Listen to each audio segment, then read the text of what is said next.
on est dans un grand Shabbat. Ce Shabbat, on a deux Sefer Torah, on va lire deux parashiot.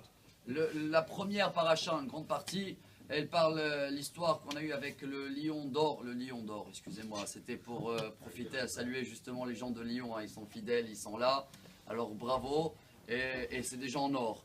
Mais dans la paracha, il y a eu quelque chose qu'on a fait un dégât qui s'appelle le veau d'or.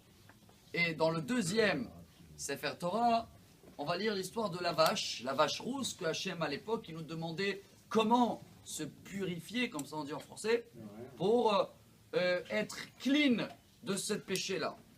Rashi, nous sommes au centre Rashi, il amène une métaphore, un exemple formidable pour comprendre ce Shabbat et le message pour nous.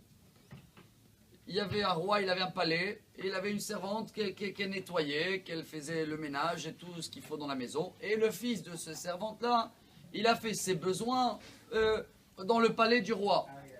Et qu'est-ce qu'il va faire le roi? Il va appeler sa maman pour qu'elle va venir nettoyer. Donc voilà un petit peu le veau d'or. On a rendu sale le palais.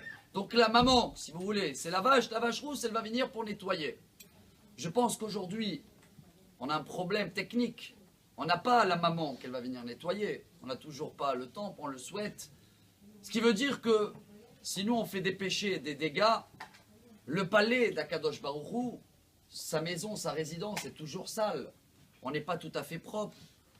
Mais je pense qu'on a grandi depuis déjà. On n'est pas un enfant qui ne peut pas nettoyer lui-même, il a besoin de sa maman. On peut nettoyer nous-mêmes. Voilà la seule fois dans l'année où Hachem il nous demande nettoyer la maison, cacheriser tout ce qu'il faut, nettoyer chacun de nous, lui-même le hametz qu'il a, l'orgueil et la colère, etc., qu'on va avoir le temps de parler jusqu'à Pessah. C'est la seule fois dans l'année où Hachem nous demande de faire ce ménage pour réparer, rendre clean un peu tous les dégâts qu'on a fait.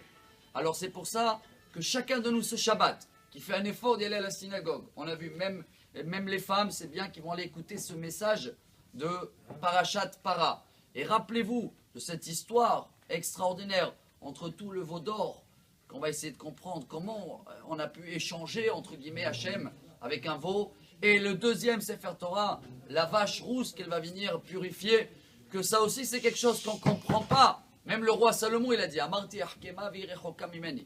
On ne peut pas le comprendre et tant mieux, on le laisse pour Hachem. Mais ce qu'on peut comprendre, c'est que c'est maintenant ce Shabbat qu'on va annoncer notre ménage qu'on doit faire jusqu'à Pessah. Comme ça, Bezrat Hachem, on sera clean, propre et pur.